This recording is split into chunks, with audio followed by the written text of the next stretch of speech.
हाँ जी students, physics की class ਤੁਹਾਡਾ ਸਵਾਗਤ ਹੈ। ਅੱਜ ਆਪਾਂ ਕਰਨ ਜਾ ਰਹੇ ਹਾਂ ਰਿਫਰੈਕਸ਼ਨ of light.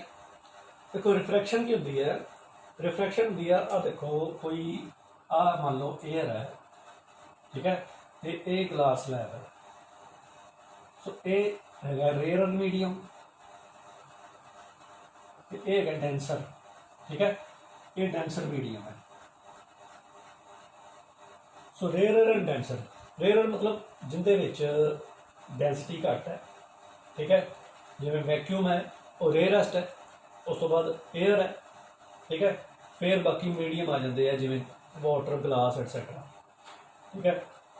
So uh ray of light आई है, ये angle of incidence I normal के नाल बना रही है। नॉर्मल मीनस सरफेस नाल 90 डिग्री बनाने वाली एक imaginary line. Angle of incidence i, ठीक है, इस एंगल ते लाइट इत्थे टकराई। वो लाइट रे की है टकराने तो बाद जो रेयर मीडियम तो डेंसर मीडियम वाल जाएगी, it bend towards the normal. आ एंगल ऑफ रिफ्रैक्शन हो जाएगा, इन्हों आर लिख देने, इन्होंने एंगल ऑफ रिफ्रैक्शन। सो इन कहते रिफ्रैक्टेड रे आ रस्ते चली गई। रिफ्रैक्टेड रे जिन्हें इधर जाना सीगा, जे ग्लास लैब ना होंदी ते आ रस्ता सी, पर एक्चुअल दे चुने इधर चली गई, ठीक है। So this is called refracted रे। सो रिफ्रैक्शन की है बेंडिंग ऑफ लाइट, ठीक है ना, bending of light when it changes its path from one medium to another. एक मीडियम तो दूसरे मीडियम च एंटर करती है तो रेयर तो डेंसर ते जो एंटर करेगी तो ये नॉर्मल दे वल बेंड कर जाएगी, तो जो डेंसर तो रेयर वाल वापस जाएगी, ठीक है ना, जो डेंसर तो रेयर वाल it bend away from the normal, ठीक है। So bend towards the normal when goes from rare to denser medium and bends away from the normal when goes from denser to rarer medium, ठीक है। So ये light की quality है। ये quality का reason की है कि डिवीएशन जिमें जिमें मीडियम डेंसर होता जाता है, ये डिवीएट होती जाती है। डिवीएट होती जाती तो इनकी जी स्पीड घटती जाती है। वैक्यूम च इनकी स्पीड मैक्सिमम है, एयर च उस तो थोड़ी जी घट है, तकरीबन उनके बराबर ही आप मान लें, ठीक है। उस तो बाद जो मीडियम किसी एंटर करती, जिवें ग्लास लैब एंटर की, तो इनकी डेंसिटी वध होने करके इनके डेंसिटी वध होने करके की है, ये डिवीएट होती जाती है। डिवीएशन होती जाती तो उहदे नाल कहते हैं कि इनकी वेलोसिटी भी घटती जाती है। सो वेलोसिटी ऑफ लाइट जी है वो रेयर मीडियम च ज़्यादा है, डेंसर मीडियम च घट है, ठीक है। सो इधर ये सी वेलोसिटी नाल आती है, इधर इनकी वेलोसिटी घट के 20 रह जाती है, ठीक है। सी नाल एंटर की तो घट के 20 रह जानी है। सो ये है रिफ्रैक्शन, ठीक है। हुण आपां लॉज ऑफ रिफ्रैक्शन बारे गल करांगे। हाँ जी, देखो फर्स्ट लॉ ऑफ रिफ्रैक्शन की कहता है, जी इंसीडेंट रे आई है, आ रिफ्रैक्टेड रे है, तो आ नॉर्मल है, आ तीनों एक प्लेन च होंदे है, ठीक है। मतलब जिवें आपां प्लेन जिथे बनाया है, इसे प्लेन च होणगे, अगे पिछे नहीं हो सकते, बाहर अंदर नहीं हो, ठीक है ना, इसे प्लेन च होणगे। So the incident ray, refracted ray and the normal they all lie in a same plane, ठीक है। सो दूसरे लॉ लिए आपां नूं रिफ्रैक्टिव इंडेक्स का पता होना चाहिए। आ देखो ये हो गया डेंसर, रेयर टू डेंसर, आ दूसरी की डेंसर टू रेयर मीडियम। जो denser to rare medium incident ray आ रही है, ठीक है ना, आ एंगल ऑफ इंसीडेंस है, ठीक है। इस एंगल से आई तो ये bend away from the normal होगी। एंगल ऑफ रिफ्रैक्शन जो है ये बढ़ गया, ठीक है ना। This r is called angle of refraction, this is called angle of incidence, ठीक है। सो ये bend away from the normal होगी क्योंकि इतने स्पीड जी बढ़ जाती है, ठीक है। हुण देखो जिहड़ा रिफ्रैक्टिव इंडेक्स की चीज़ है, आप गल करांगे रिफ्रैक्टिव इंडेक्स।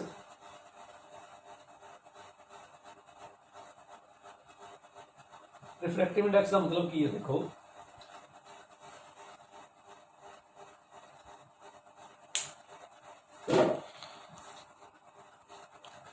देखो रिफ्रैक्टिव इंडेक्स आप की कहांगे, the ratio of the speed of light in second medium to the speed of light in the first medium, ठीक है, is the refractive index of the second medium. इस medium का जिवें glass है, glass से आ एयर है, ठीक है ना, ग्लास का refractive index with respect to air की होएगा, उन्होंने आप लिखांगे NGA, refractive index of glass with respect to air, ठीक है। So this is the ratio of the speed of light in air to the speed of light in, so ए C/V हो जाएगा, ठीक है। So V is less than C, refractive index glass with respect to air is greater than 1, ठीक है, क्योंकि सी हमेशा V तो वध होएगा। So refractive index of the second medium इनू नंबर 2 दे दो, इनू नंबर 1 दे दो, तो आप इस तरह भी लिख सकते हैं N21 is equal to C/V, ठीक है। सो सैकेंड मीडियम च वेलोसिटी V है, फर्स्ट मीडियम च वेलोसिटी C है, तो इत्थे उल्ट आएगा refractive index of second with respect to first is velocity in first with respect to divided by velocity in second, ठीक है।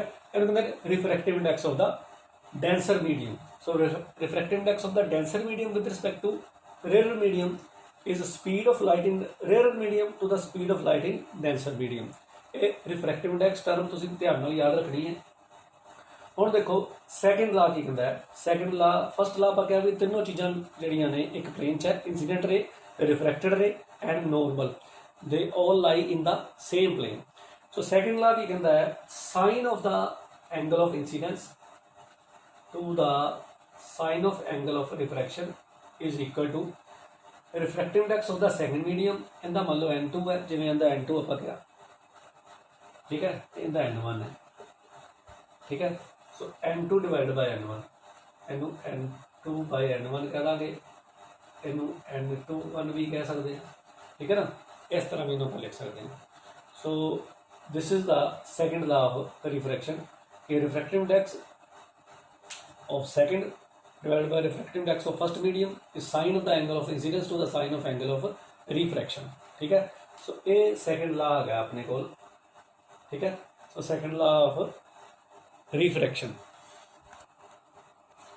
हम देखो ਜਿਹੜੇ दो मीडियम आप यूज़ कर रहे हैं, जिवें इत्थे पर्टिकुलर मीडियम एयर ते ग्लास की आप गल कर रहे हैं, तो इन्हां दोनों का रिलेटिव रिफ्रैक्टिव इंडेक्स जिहड़ी आप गल कीती आ, इन्हूं कहंदे ने relative refractive index of second medium with respect to the first medium.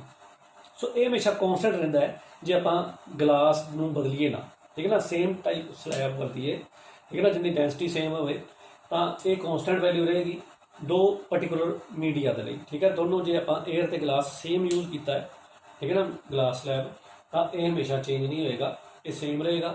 सो इनू कॉन्सटेंट भी कहते हैं, ठीक है। हाँ जी, देखो जिहड़ा आप लिखा है इनू कहते हैं एब्सोल्यूट रिफ्रैक्टिव इंडेक्स।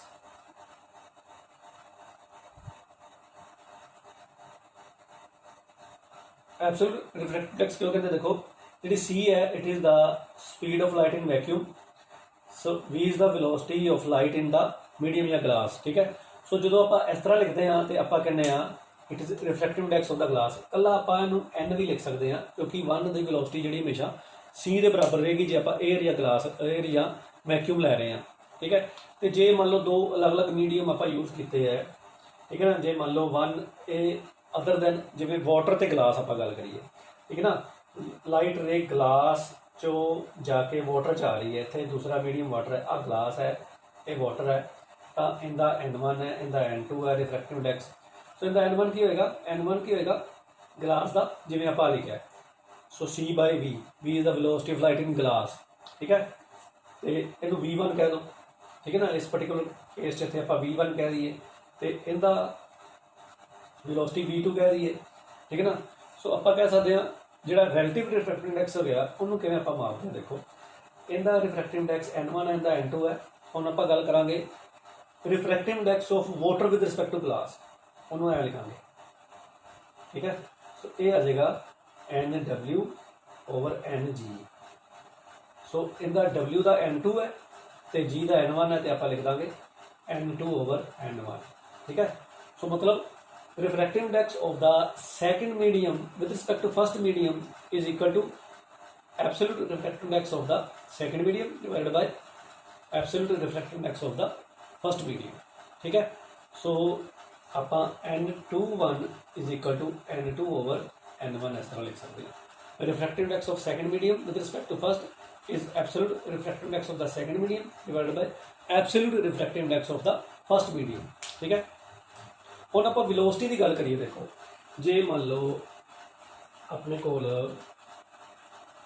V1 है ये ग्लास दे विच है, तो V2 हैगी है अपने कोल वाटर दे विच, ठीक है। ਤੇ C ਹੈਗੀ ਹੈ ਵੈਕਿਊਮ ਜਾਂ 에ਅਰ ਦੇ ਵਿੱਚ, ਠੀਕ ਹੈ।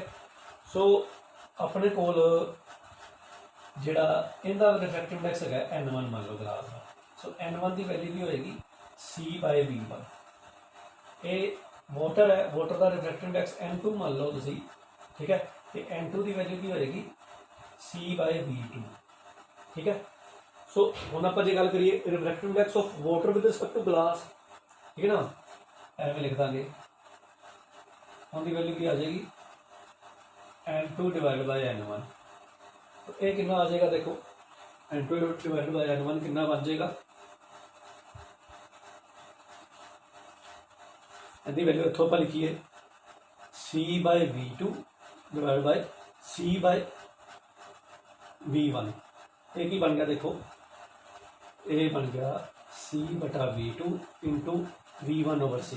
ਸੋ ਇਹ V1/V2 ਬਣ ਗਿਆ, ਠੀਕ ਹੈ। ਸੋ ਉਲਟ ਵੈਲੋਸਿਟੀਜ਼ ਆ ਗਈਆਂ ਦੇਖੋ। Refractive index of second with respect to first, second की है वाटर, फर्स्ट की है glass. Refractive index of water with respect to glass या second with respect to first, velocity of light in first with respect to divided by velocity of light in second, ठीक है ना। उल्ट आ जाएगा, ठीक है ना। वेलोसिटीज जड़ियां ने इनकी वेलोसिटी डिवाइडेड बाय इनकी वेलोसिटी इक्वल टू इस चीज़ का refractive index with respect to इनका, ठीक है। ये वैल्यू आ जाएगी। तो इस चीज़ को आप ध्यान नाल देखना। हुण उल्टा देखो तुसीं, ਹੁਣ देखो refractive index of glass with respect to water ਆਪਾਂ ਕਰੀਏ ਤਾਂ ਉਹ ਕੀ ਆ ਜਾਏਗਾ Ng ਇੱਥੇ ਕੀ ਹੈ ਦੇਖੋ, ਉਹ ਹੈਗਾ N1, ਠੀਕ ਹੈ। N1 ਉਹ N1 ਆ जाएगा, ठीक है। ਤੇ दूसरा N वाटर की है वो N2 है, N2 लिखांगे, ठीक है। वो N1 की आ जाएगा C/V1 तो N2 की है C/V2। सो ये V2/V1 आ जाएगा, ठीक है। जो आप डिवाइड करके देख लाँगे। सो देखो इनका रेसिप्रोकल आ गया। सो आप ये कह सकते हैं कि refractive index of glass with respect to water is equal to 1 refractive index of water with respect to glass, ठीक है ना। ये रेसिप्रोकल आ गया, इतों अपन क्लीयर हो गया, आ रेसिप्रोकल हो गया इनका। सो ये water with respect to glass है, आ glass with respect to water है, V2/V1 आया, ठीक है। सो एक चीज़ का रिफ्रैक्टिव इंडेक्स दूजे दे इहनूं रिलेटिव रिफ्रैक्टिव इंडेक्स कहते हैं। So relative refractive index of glass with respect to water is equal to reciprocal of the refractive index of water with respect to glass, ठीक है। हाँ जी, फर्दर एक और चीज़ समझो। आ देखो जिवें रेयर मीडियम है, आ रेयर है, ये डेंसर है, ठीक है। सो रेयर टू डेंसर च light bent words the normal आप गल की, इंसीडेंट रे आ रिफ्रैक्टेड रे आ गई। हुण इनका रिफ्रैक्टिव इंडेक्स मान लो N1 है, इनका N2 है। तो आप स्नैल्स ला जिहड़ा सैकेंड ला ऑफ रिफ्रैक्शन उन्होंने स्नैल्स ला भी कहते हैं, उसकी वैल्यू की है देखो sin/sin/r is equal to N2 divide by N1, ठीक है। फर्दर इनू आप लिखा N21, ठीक है। ਹੁਣ ਆਪਾਂ ਵੈਲੋਸਿਟੀ ਵਿੱਚ ਇਹਨੂੰ ਕੀ ਲਿਖਿਆ ਸੀਗਾ ਦੇਖੋ, ਵੈਲੋਸਿਟੀ 'ਚ ਇਹਨੂੰ ਲਿਖਿਆ ਸੀ ਆਪਾਂ V1/V2, V1/V2 ਹੁਣ ਆਪਾਂ ਕਰਕੇ ਹਟਿਆ, ਠੀਕ ਹੈ। ਸੋ ਇਹ ਵੈਲਿਊ ਆਈ V1/V2 ਕਿਉਂਕਿ V2 ਇਹਦੀ ਵੈਲੋਸਿਟੀ V1 ਇਹਦੀ ਹੈ ਤੇ ਵੈਲੋਸਿਟੀ ਉਲਟ ਆਉਂਦੀ ਹੈ, ਠੀਕ ਹੈ। ਸੋ ਹੁਣ ਦੇਖੋ ਇਹਨਾਂ ਤੋਂ ਆਪਾਂ ਨੂੰ ਕੀ ਪਤਾ ਚੱਲ ਰਿਹਾ, ਇਹ ਰੇਅਰ ਮੀਡੀਅਮ ਹੈ, ਇਹਦਾ ਮਤਲਬ ਹੈ V1 > V2 ਹੈ, ठीक है। क्योंकि रेयर च वेलोसिटी ज़्यादा होती है, डेंसर च वेलोसिटी घट जाती है, ठीक है। Velocity of light in rare medium is always greater than the velocity of light in the denser medium. हुण आ इहदे तो वड्डा है, इहदा मतलब हो गया आ इहदे तो वड्डा हो गया, ठीक है। इहदा मतलब हो गया sin I sin r तो वड्डा हो गया। सो sin I is greater then sin r, इहदा मतलब I ग्रेटर दैन r हो गया, ठीक है। आपां नूं क्लीयर पता चलता, ठीक है ना। हुण उल्टे पासे चलो, जे आप कहिए कि डेंसर तो रेयर वाल लाइट आ रही है, आ डेंसर मीडियम है, रेयर मीडियम, आ इंटरफेस हो गया, ठीक है। इत्थे आप इंसीडेंट रे इस एंगल से आई bend away from the normal, आ एंगल ऑफ इंसीडेंस है, आ एंगल ऑफ रिफ्रैक्शन है, ठीक है। हुण देखो आप कहिए आ मीडियम इनू सैकेंड ही रखिए, ठीक है। N2 ये N1 है, ठीक है। इहदे च वेलोसिटी V2 है, इहदे च वेलोसिटी V1 है, ठीक है। ਹੁਣ ਉਲਟ ਹੋ ਰਿਹਾ, देखो की है sine i over sine r is equal to refractive index of second with respect to first. Second मिनिमा जिधर लाइट गई है, सो n1 ओवर n2 आ गया, इनू की लिखेंगे n12, ठीक है। हम ये लिखने हैं हम, क्योंकि इतने वेलोसिटी v2 है, इतने वेलोसिटी v1 है, तो n1 ओवर n2 इतने वेलोसिटी क्या आ जाएगी v2 ओवर v1। अपन पता v1 ग्रेटर है, मतलब आ लैसर हो गया, आ लैसर हो गया तो मतलब आ इधर तो छोटा है, मतलब आ इधर तो छोटा है, आ इधर तो छोटा है। So sine i is less than sine r, so i is less than r. आप क्लीयर पता चल रहा है, आ एंगल ऑफ इंसिडेंस है, एंगल ऑफ रिफ्रैक्शन जो बढ़ गया, ठीक है। सो ये चीज़ आपको क्लीयर होगी कि it bend towards the normal, goes from rare to denser, it bends away from the normal when goes from denser to rare medium. हाँ जी, देखो आप refraction of light through glass slab हम करनी है, तो कैलकुलेट करनी लेटरल शिफ्ट। लेटरल शिफ्ट की है, देखो समझो आ अपने को एयर है, तो आ इंसीडेंट रे आई, ठीक है। इंसीडेंट रे आके रिफ्रैक्ट होके इस पासे चलेगी, आ रिफ्रैक्टेड रे है, ठीक है। सो इंसीडेंट रे एंगल आई तो आई, तो रिफ्रैक्ट होके R1 एंगल इन्हें बनाया नॉर्मल के नाल, ठीक है। So this is angle R1, मैं थोड़ा इतने लिख देना, ये R1 है, ठीक है। R1 एंगल है, तो आ जो बाकी एंगल देखो पूरा एंगल आई होएगा, क्योंकि आ एंगल्स वर्टिकली ओपोजिट ने, तो आ बाकी एंगल I माइनस R1 रह जाएगा। इन एंगल आ एंगल जो है वो I माइनस R1 आ जाएगा, ठीक है। टेबल एंगल हम देखो जो आप स्नैल्स ला लगाने इतने, so sine i over sine R1 is equal to refractive index of glass with respect to air, आप लिखांगे NGA, ठीक है। ये चीज़ लिख देंगे आप, तो sign i over sine R1, ये आ गया refractive index of glass with respect to air, ये चीज़ आ गई।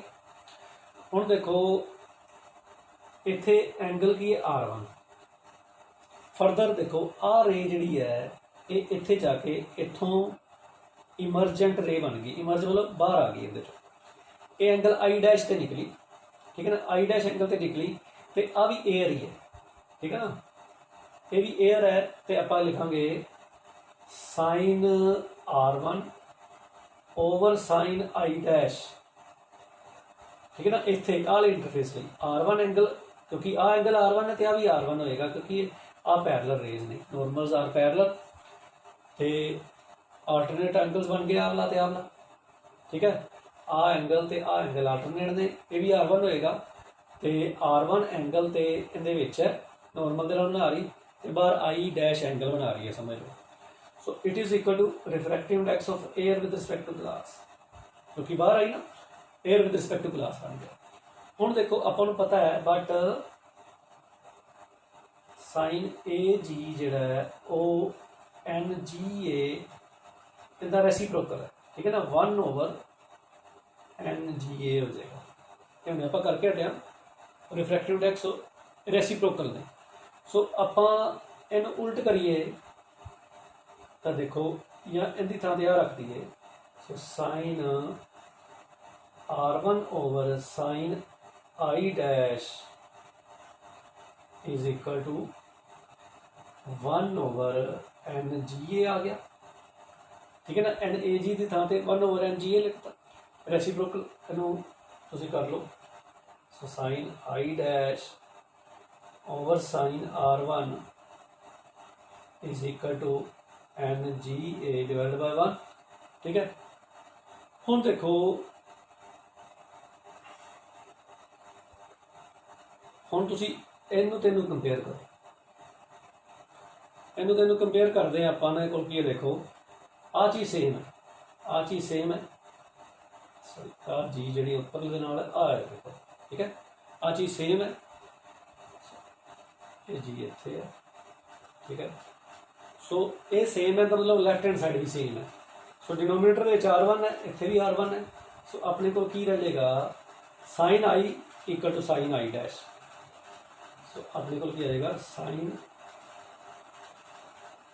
आई over sine R1 is equal to sine i dash over sine R1 same हो गया दोनों, इतने भी R1 है, इतने भी R1 है, R1 सेम हो गया, मतलब sine i is equal to sine i dash आ गया, मतलब i is equal to i dash आ गया।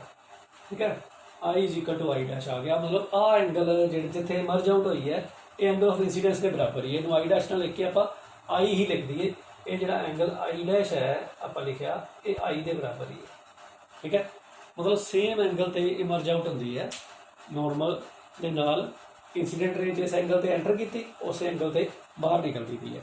हुण आपां गल कर रहे, देखो जे ये रिफ्रैक्ट ना होंदी सीधी रे जाती तो आ सीगा, हुण आ लेटरल शिफ्ट आ गई, इत्थों परपेंडिकुलर शिफ्ट आ जाते। So this distance D is called lateral shift. ठीक है ना, जो आप लिखा सो इट इज़ लेटरल शिफ्ट। इनकी आप कैलकुलेशन करती है कि लेटरल शिफ्ट कितनी आती है।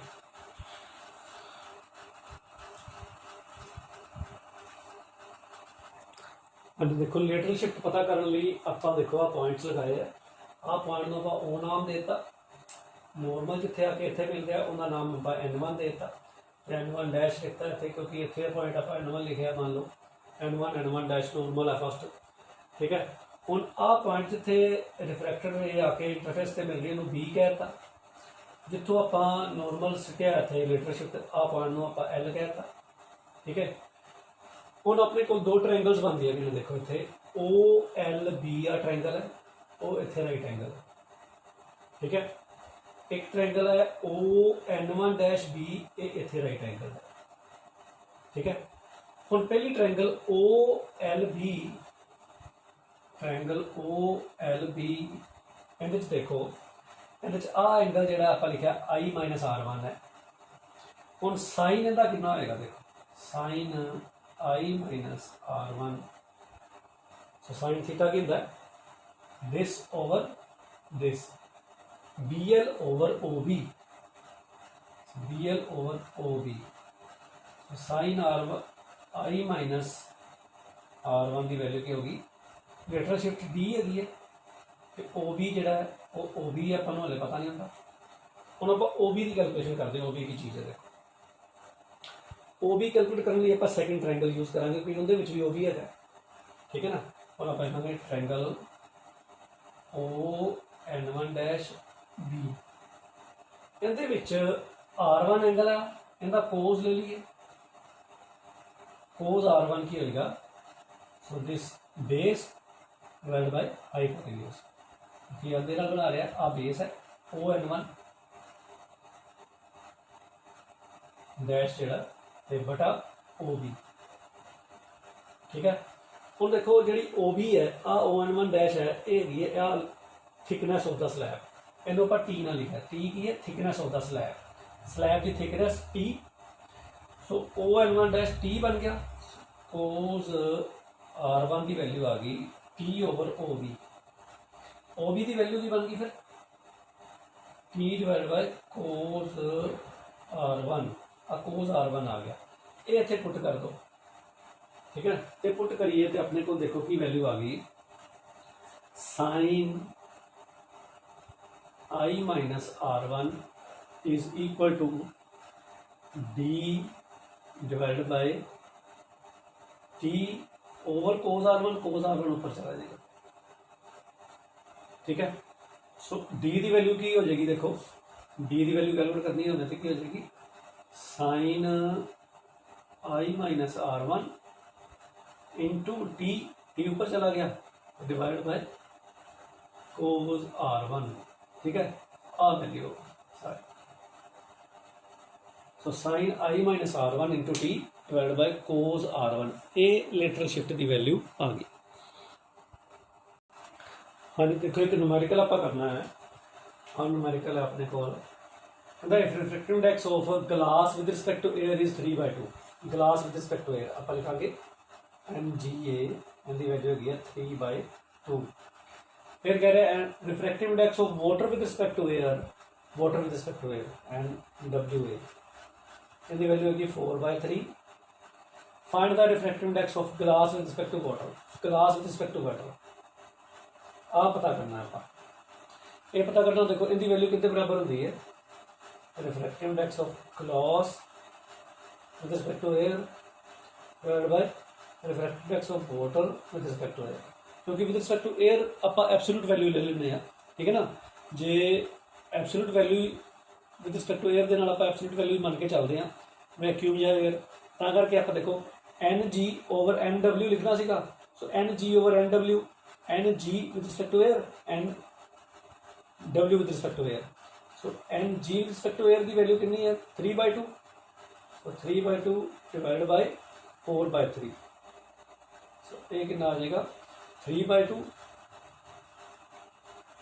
इंटू 3/4, so आ जाएगा 9 डिवाइड बाय 8, ठीक है। सो 9 डिवाइड बाय 8 आंसर आ गया, 9/8 is the answer. Refractive index of glass with respect to water, ठीक है ना, क्योंकि ग्लास डेंसर है, रिफ्रैक्टिव इंडेक्स उसका वध आएगा relative refractive index with respect to water.